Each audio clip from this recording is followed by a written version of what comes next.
Alright, mega love shout out, Mabsat. Ito, pakinggan natin si Attorney Claire, Mabsat. Saan ka pa? Yung hindi nagtatrabaho, sila pa yung maangas. Nako, sino naman tong maangas na to? Sino ba to, Attorney? Sino hindi nagtatrabaho? Maangas pa sila? From director Steven Spielberg. Disclosure Day. Hingi ako ng update kay Masay kasi baka may balita na siya pero mukhang wala. Ay, malalaman natin. Baka may mabalita tayo. Di kausapin na po natin si Palace Press Officer Undersecretary Claire Castro. Nakasama po natin ngayong gabi dito sa STL. Yusek, magandang gabi po sa inyo. Happy Friday! Yes, good evening, Mase, Chiki, and Joey. Good evening, Yusek. Opo. Yusek, simula ko na po sa concern ni Joey kanina. Joey. Ay, sisimula ko na din kasi dalawa kasi reason bakit impatient ang mga tao eh. May mga nakabingbing mga bata, panukalang batas. At saka, syempre, pwede lang magkaroon ng change ng leadership or ng SP kung may session. Magkakaroon ba ng special session? Yan naman ay depende sa ibibigay na official request ng pamunuan ni Acting Senate President Sherwin Gatchalian.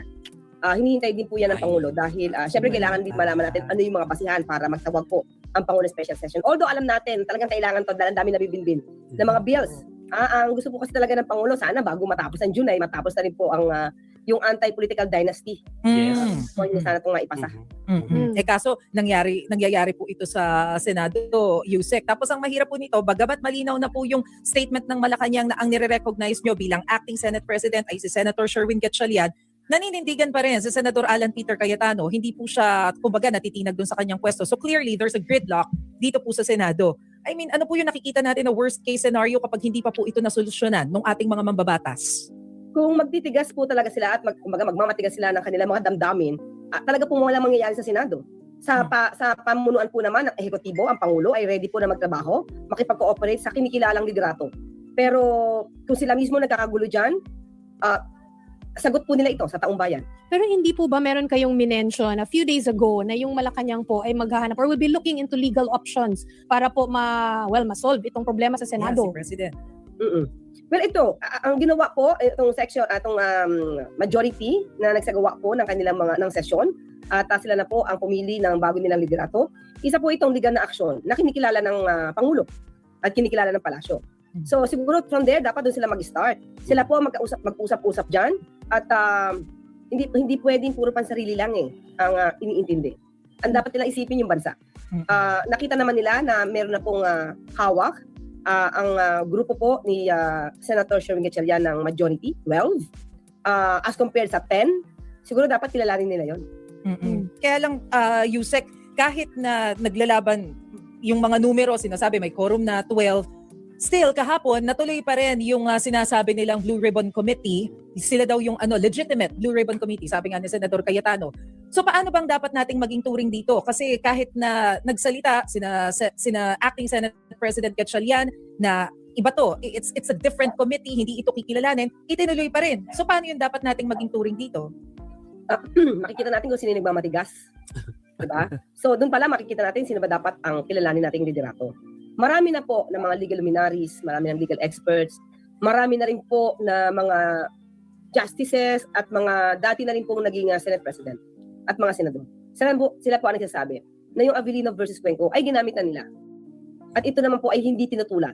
Nung nag-declare sila ng quorum noong 2015, sa panahon po ni Senator Franklin Drilon, nandun po yung dalawang magkapatid. At hindi tayo nagkakamali, nandun din po si Senator Ligarda. Yung pagdeklara ng quorum ng 12 ay hindi po nila tinutulad. At hindi nila ito kinwestiyon sa Supreme Court. So doon pa lamang po alam nila na ito na po yung nagiging patakaran, nagiging panuntunan ng Senado kapag kulang, no? Nagkukulang po yung numero ng senador, let's say, nasa abroad, nakakulong. So, yun na po yung nagiging panuntunan nila So, bakit nila biglang babaguhin? Samantalang sila din po ay kasama noon nung ito ay pinatupad. Agree. Yusek, itong Senate impasse na tinatawag, no, ay nasisira na, maraming nagsasabi sa taong bayan na nasisira na yung confidence ng taong bayan sa gobyerno. Ano po ang mensahe po ng Palace sa mga Pilipino po? Kasi naalala ko, sinabi po ninyo, kung makialam naman, o quote-unquote, makialam si Presidente o Pangulong Bongbong Marcos, sabihin na naman, nakialam ka dyan, co-equal branch nyo yan So hindi na pwede. So parang live your hands to, are tied. Joker, So ano po ang mensahe po Joker, ninyo? live to. Nagsalita po ang Pangulo, get back to work. Umayos kayo. Kasi hindi ito pang sarili. Itong pakiusap ng Pangulo na magtrabaho kayo. Hindi ito pang sarili lang, hindi ito pang interest ng Pangulo, pang interest po ng taong bayan. Marami po ang napepending na resolution dahil lamang po sa hindi kumikilos. Yung mga ayaw kumilos, yung mga nagbo-boycott, hindi naman po mangyayari ito kung hindi naman din sila nag-boycott. Tama. Hindi po ba? Kasi isipin nila, hindi sila ang hari diyan sa Senado. Ang boss nila taong bayan. Pero bakit parang ang dami naghahari-harian? Yusek, kanina po bago po nagsimula yung ating programa, meron lang pong nakumpirma sa amin si Ambassador Babe Romualdez na nakansela na daw po pala yung diplomatic at tourist visa ng US ni dating House Speaker Martin Romualdez. Meron na po ba tayong detalye tungkol dito? Ano po yung reaction ng Malacanang sa, just development na story na to? Developing story.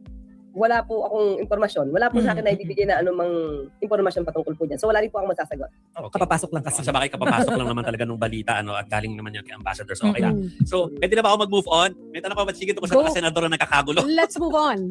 Let's move on. Puntahan ko lang yung distab efforts sa Yusek Clara. Kasi mag-weekend tsaka tapos may mga long weekend pa tayo next week. Gusto namin makampante kung ano ba, matutulog ba kami na mahimbing bilang mga citizen of this country. Dahil kapag kasi nakakarinig kami ng mga pronouncements from some senators na tinatawag ng parang agitating daw, sabi ng isang binabasa ko rito ngayon, agitating the military and the civilian populace to na sumuporta doon sa ilang mga nais yugyugin ng gobyerno. Tapos ay meron pang pag-uusap ng paggawa ng mga grupo tulad ng Retired Officers Alliance for Reforms. And we also heard, kahapon, binasa ko po itong balitang ito, yung pagkatanong ni Congressman Pulong sa militar kung anong gusto nilang gawing aksyon sa mga nagaganap ngayon dito sa ating bayan. So ang tanong lang naman doon hindi ba ito parang cause ng concern na baka merong namumuong something na pwede pong pagbulan po ng kaguluhan o pagyugyug sa gobyerno? Tandaan natin, ang Pangulo nagtatrabaho.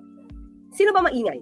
Sino ba nag-create ng political tension? Hindi po ang Pangulo. Sinagot na po rin niya sa kapiyan. Nandiyan po si Maricel at that time sa Japan.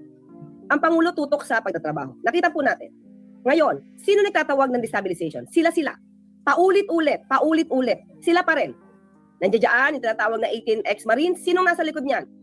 Mike Defensor? Mike Defensor ay isa sa mga tao na nagtatawag, sumisigaw, na pababain ng Pangulo sa pwesto. So, anong ibig sabihin niyan? Ngayon, nandito, sasabihin na naman ng mga Duterte, hinahamon ng militar. Sino ba ang hindi nagtatrabaho? Sino ba ang nagbabakasyon? Sino ba ang walang ginagawa? Kayong walang ginagawa, kayo pang reklamador. Ang Pangulo, focus sa trabaho. Siya pa ang sasabihin niyo na walang ginagawa. Okay.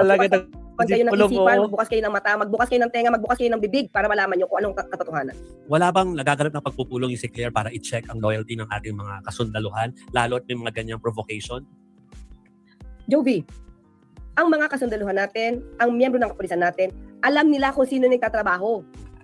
So, kung yung boss nila nagtatrabaho, anong dahilan para sila ay umalis o sila ay hindi maging maganda ang turing sa ating Pangulo? Sino ba ang hindi nagtatrabaho? Pupunta pa ba sila doon sa mga taong hindi nagtatrabaho at ang nais lamang ay gulo? Saan sila pupunta? Doon sa magulo o sa presidente nagtatrabaho para sa kanila? Yusek, kahapon po, nung paalis ako ng Malacanang, pabalik po dito sa TV5, napansin ko lang po na medyo mas naging mahigpit yung security dyan po sa Malacanang. Ilang gates po yung isinara. Tapos, napansin ko rin po na medyo nadagdagan yung mga pulis na nakabantay. May we know the reason bakit po medyo, kumbaga, umangat yung level ng security pagbabantay po sa Palace? Kailan yan? Kahapon. Anong oras? Mga bandang bago mag-alas 4 po ng hapon.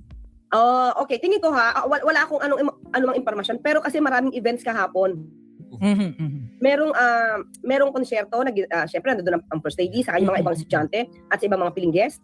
At nandoon din ang event ng miyembro ng MPC. Yes. Di ba nagkaroon tayo ng tour within the Malacanang compound.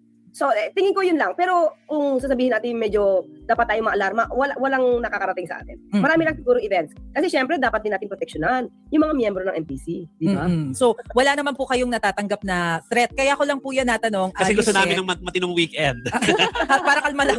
Hindi, kasi meron din pong na-post etong si Ramon Tulfo sa kanyang Facebook page na sinasabi nga po niya na parang may mga intelligence report na natanggap ang PNP na susugod daw yung mga pro VP Sara sa Malacanang on June 12 kasabay ng Independence Day.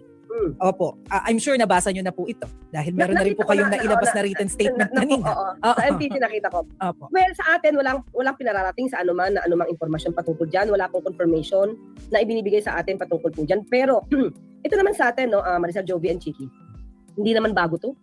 Mm. Kaya naman laging handa yung mga kapulisan natin pag dumarating yung mga ganitong klaseng okasyon. Pero, even before, ilang taon na ba na gusto nilang paalisan ng Pangulo sa posisyon? So, paulit-ulit, sabi ko nga, paulit-ulit silang nagtatry. Pero ang Pilipino kasi, ang mga kababayan natin, alam naman nila kung anong ginagawa ng Pangulo at anong tinatrabaho ng Pangulo para sa bayan natin. At sino lang ba yung talagang puro paninira? So sa ngayon, wala tayong alam, wala tayong confirmation patungkol po dyan. But ang sinisigurado po natin, ready po lagi ang ating mga law enforcement agencies Basahan at ang mga na. investigative bodies. Hindi po ito tutulugan. Lalo na ngayon na mayroong pinaparating na ganyan, hindi po yan matutulog. Talaga pong babantayan po yan. Basahan na lang. Yes. Ganda po yan. So magka-happy weekend na tayo kayo. So kalma tayo. Kalma Kalma tayo tayo. ng weekend. Makalo tayo ha? ng sine yung weekend. Okay. Mr. Claire, thank you for joining us ngayong Friday.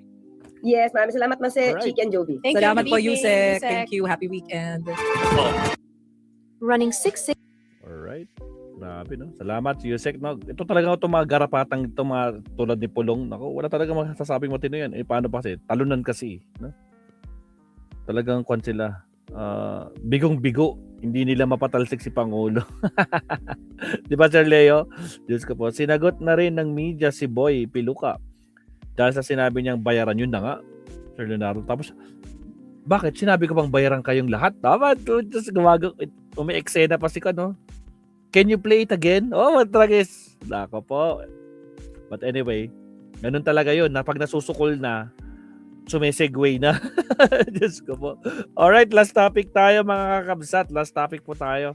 At itong maiiwan sa ating live stream. Maraming salamat. Last topic tayo.